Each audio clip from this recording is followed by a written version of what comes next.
बिस्मिल्लाहिर्रहमानिर्रहीम ګرانو ملګرو تاسو ته په لرن انګلیش ان پښتو چینل کې په هراله او ستړي مشو يم ملګرو په نننی کلاس کې به تاسو ته ټاک سه سپیک اینڈ ټیل دا به تاسو ته په انګلیسي کې نن زده کوم یعنی چې د دې مطلب څه دی دا چې هم په پښتو کې و چې د دې مطلب یو د خدای دې مطلبونه بدل دي راځي چې خپل نننی کلاس شروع کو پهلنې موږ سره ټاک یعنی ټاک موږ سره لپاره استعمالو ټاک موږ د دې لپاره استعمالو to refer to conversational exchanges and informal communications یعنی دا موږ سره لپاره استعمالو کله چې موږ چا سره خبرې کوو او دا ټاک موږ دغه لپاره استعمالو چې مطلب دا موږ سره یو انفارمل کمیونیکیشن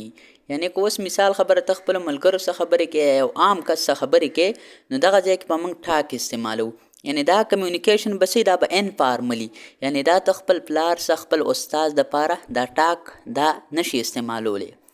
ګوره مثال زه اوس در کوم د ډاکټر ټاکس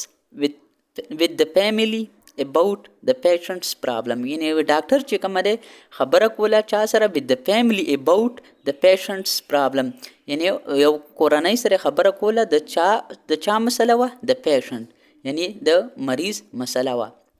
یعنی ټاک چې کومه دی دا خو دومره خبره نه ده دا نور چې کوم را روان دي دا ډېر امپارټنټ دي سه موږ څه دپاره استعمالو سه موږ د دې لپاره استعمالو to express a thought opinion or suggestion یعنی سه موږ د دې لپاره استعمالو چې ته کله یو کس له خپل سوچ ته ووایې یعنی ستا کوم سوچ هغه ورته ظاهره کړي ته یو کس له یو مشوره ورکړي یا ته یو کس له خپله رای ورکړي چې هلکه دا کار داسې وکړه نو دې لپاره به موږ څه استعمالو سه یعنی ته به وایې چې مطلب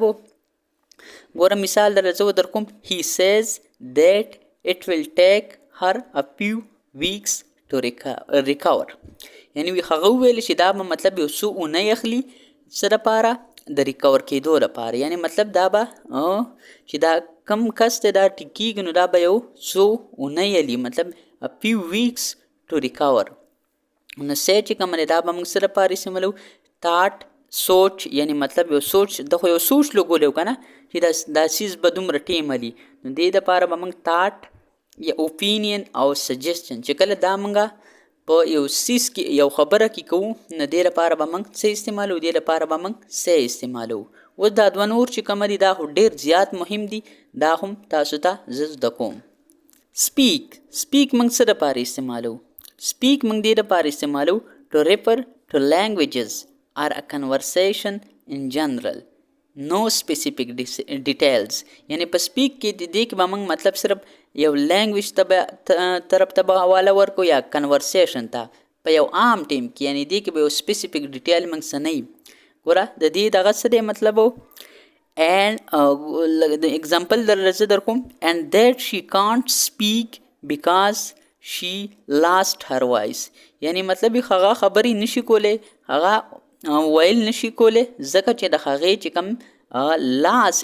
she lost her voice یعنی هغې چې کوم اواز وي هغه مطلب ختم شوی دی هغې خپل اواز بیللی دی بل موږ سره ټیل څه ته ویلی شي ټیل موږ دې دپاره استعمالولی شو to give information or instruction to a person یعنی ټیل موږ په هغه ځای کې استعمالولی شو کله چې موږ یو کس له انسټرکشن ورکوو انفارمیشن ورکوو د یو څیز په باره کې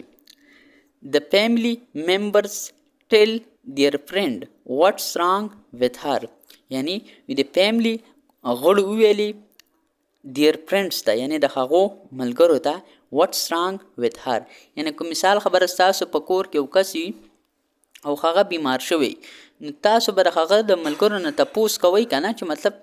د باندې څه چل شوی دی نو بیا به تاسو څه وئ مطلب دغه ځای کې به موږ ټیل استعمالو یعنی ټیل به موږ په کوم ځای کې استعمالو کله چې موږ یو کس ته انفارمیشن ورکوو یا انسټرکشن ورکوو که ته یو کس ته انفارمیشن ورکوې چې مطلب په دغه پلان کې ځای کې داسې کار وشو نو دغه لپاره به ته څه استعمالوې په انګلیش کې په دې لپاره به ته ټیل استعمالوې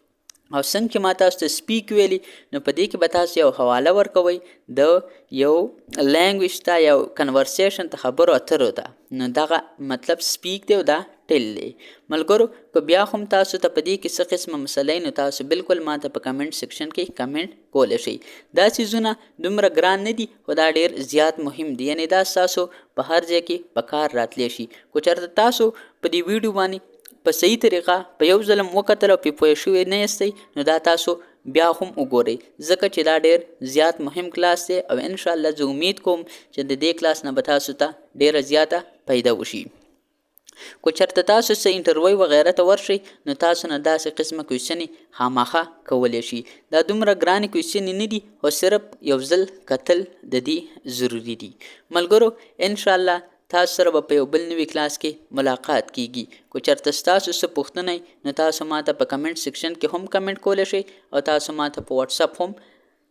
رابطه کولی شئ. نو انشاءالله زه به ستاسو دپاره همدغه رنګې کلاسونه راوړم. ملګرو اوس ماله اجازت راکئ، انشاءالله تاسو سره به په یو بل نوي کلاس کې ملاقات کیږي. د خپل ځان ډېر ډېر خیال ساتئ او ما په خپلو دواګانو کې هم یاد ساتئ. چېرته چې هم اوسئ خوشحاله، آباد، بریالي، ژوندي او ګړندي اوسئ. د الله په امان.